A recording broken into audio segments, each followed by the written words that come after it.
Graças e paz, meus irmãos, mais uma vez. Bom domingo a você e a sua família. Que vocês possam ser abençoados no dia do Senhor.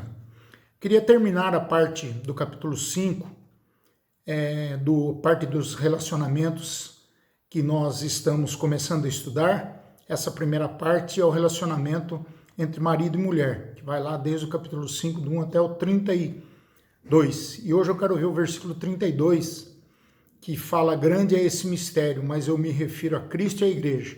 Quer dizer, essa é a terceira parte, a parte C do nosso estudo sobre relacionamento marido e mulher. É preciso a gente destacar, meus irmãos, que mistério é algo impenetrável à razão humana, ao pensamento humano, ao conhecimento humano, muitas vezes. Mistério é tudo aquilo que a inteligência, o cognitivo, o racional humano não é incapaz ou não é capaz de explicar ou de compreender. O casamento é um mistério, porque é um compromisso que não está só na superfície, mas também contém um núcleo escondido que necessita de busca minuciosa. O casamento, nesse sentido, ele é como um iceberg. O iceberg, ele apenas a ponta dele é de só 10% que ficam para fora no mar, nas geleiras, no mar, nos mares mais frios aí ao redor do mundo. E a exemplo do Titanic, que afundou porque bateu num iceberg. Então são 10% só, mas 90% dele está submerso. E Paulo aqui, ele faz uma analogia muito interessante no versículo 32 com o casamento. O casamento é um mistério, mas eu me refiro a Cristo e à igreja. Então o mistério no casamento é algo inesgotável, infinito. Isso significa que há elementos, que há fatores no casamento que não conseguimos entender. E às vezes são anos de convivência e nós não entendemos coisas que experimentamos, que vivemos, os nossos erros, os nossos acertos, aquilo que dependeu de nós, aquilo que não dependeu de nós, aquilo que dependeu da esposa, aquilo que dependeu do homem, do esposo.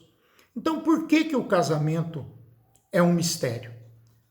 É preciso a gente entender, biblicamente, por que o casamento é um mistério. Em primeiro lugar, pelos seres que o compõem. O casamento é um mistério porque os seres que o compõem foram firmados de um modo assombrosamente maravilhoso. Salmo 139:14 diz: graças te dou, visto que por modo assombrosamente,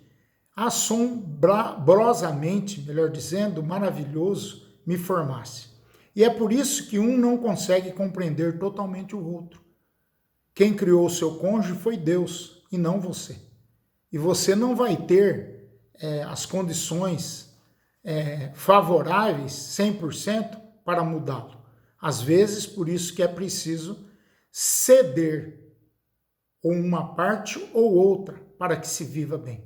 Estou com 36 anos e meio já de casamento, quase completando 37 anos de casamento. Hoje ainda estava conversando com a Neuraci sobre relacionamento, sobre o nosso relacionamento, sobre o nosso casamento, e de anos atrás, nos primeiros 5 anos do casamento, as coisas que eu errei, as coisas que erramos, mais eu, que errei. Então, a gente entende que Deus nos formou de forma única, ninguém é igual ao outro. E no casamento nós somos pessoas que temos culturas diferentes, mundos diferentes, histórias diferentes. E quando se junta, são duas histórias, dois repertórios de vida. Mas o casamento é um mistério porque são duas pessoas com duas histórias que se fundem. Em segundo lugar, são seres únicos. O casamento é um mistério porque os seres que o compõem são um e únicos. Isso quer dizer a unidade e diversidade ao mesmo tempo. Homem e mulher, viva a diferença. Viva a diferença. Então nós somos, nesse sentido, únicos, mas somos diversos. Cada um tem o seu jeito, tem o seu temperamento, tem as coisas que gostam, as coisas que não gostam. Isso faz parte, cada um tem um hobby. E aí a gente no casamento e ao longo do desenvolvimento conjugal, nós vamos tentando fazer o quê? Adequando os nossos gostos, as nossas práticas, um do outro, para que a gente possa conviver bem. Por isso que o casamento nesse sentido também é uma arte, né? A arte de conviver com o outro. Não é fácil. Mas nós somos únicos. Mas os dois, segundo Efésios 5:31 também, o versículo anterior, uma só carne. Mas cada um continua tendo a sua própria identidade. Se o outro gosta de tocar violão, a outra gosta de ler livros. Se um gosta de estudar a Bíblia bastante, às vezes o outro não gosta tanto. Então aí um que gosta mais precisa dar um toque no outro que não gosta, que de repente tem preguiça, que não está muito afim. Então o casamento é formado por seres únicos. Terceiro lugar, é preciso lembrar da união entre Cristo e a igreja. Porque Paulo está falando assim, grande é esse mistério em relação ao marido e mulher, a esse relacionamento, mas eu me refiro a Cristo e à igreja. Então o casamento é um mistério porque evoca a união entre Cristo e a igreja. O amor que Cristo tem pela igreja não tem limitação, não tem limites para o nosso entendimento. Como que nós vamos entender o que Jesus fez pela sua igreja?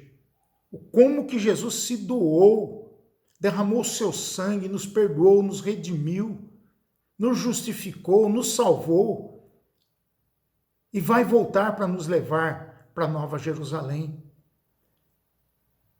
Então, o amor que Cristo tem pela igreja não tem limites. Por ela, ele deu a própria vida. Eu sou o bom pastor dá a vida pelas ovelhas, conforme ele escreve lá em João 10:10. Está registrado no livro de João, capítulo 10, versículo 11.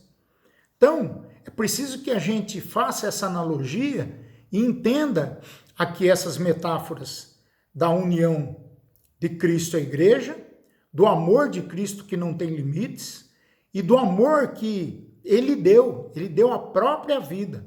Por isso que o autor de João aqui diz, eu sou o bom pastor da vida pelas suas ovelhas. Quarto lugar, vivenciar o mistério entre Cristo e a igreja. Em primeiro lugar, eu falei para a gente evocar a união entre Cristo e a igreja.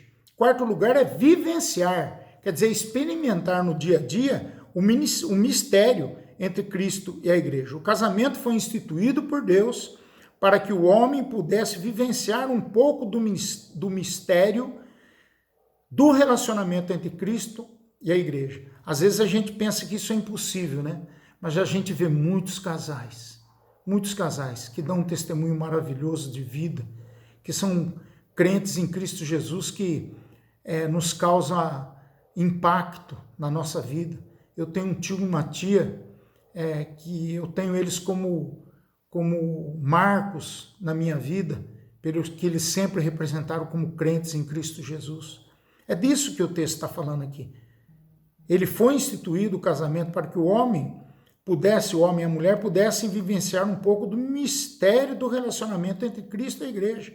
Esse relacionamento é caracterizado por graça, amor, perdão, misericórdia, companheirismo, comunhão. E você conhece, eu tenho certeza, vários casais que demonstram isso, que demonstram amor, carinho, perdão, companheirismo, graça, comunhão, misericórdia. Então, ao encerrar essa terceira parte, eu já me perdi, que se é a terceira ou quarta parte desse texto, capítulo 5, Paulo deixa dois princípios aqui que são fundamentais. O marido ame a própria esposa como a si mesmo e a esposa respeite o marido. Versículo 33. E concluindo, as palavras de Stott a seguir resumem muito bem o que Paulo quer dizer no texto analisado. Entregar-se a alguém é o reconhecimento do valor da outra pessoa. Se, pois, eu me entrego por ser somente porque dou tanto valor a outra pessoa que quero sacrificar-me por causa dela pessoalmente, a fim de que ela possa desenvolver a sua personalidade de forma positiva, ora, perder-se para o outro possa achar-se a si mesmo. E é a essência do Evangelho de Cristo. É também a essência do relacionamento no casamento. Porque à medida que o marido ama a esposa e a esposa se submete ao marido, cada um está procurando capacitar o outro a tornar-se ele mesmo dentro do complemento harmonioso de ambos os sexos. Pense nisso, reflita sobre a necessidade de você entender que o tipo de seres que compõem o casamento, o relacionamento, entender que são seres únicos, entender a metáfora entre a união entre Cristo e a igreja, vivenciar o mistério entre Cristo e a igreja. E não se lembrar dos dois princípios. O marido ama a própria esposa como a si mesmo e a esposa respeita ao marido. Que Deus te abençoe, que te dê um domingo de vida plena, de comunhão, que você possa estar com a sua família e ser abençoado em nome de Jesus. Vamos orar pela família nesse momento. Pai querido, eu quero pedir pelos casais da tua igreja, Pai.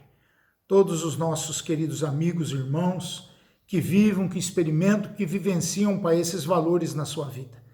Pai, eu te peço que eles possam entender essas 4 lições desse versículo tão maravilhoso, Pai.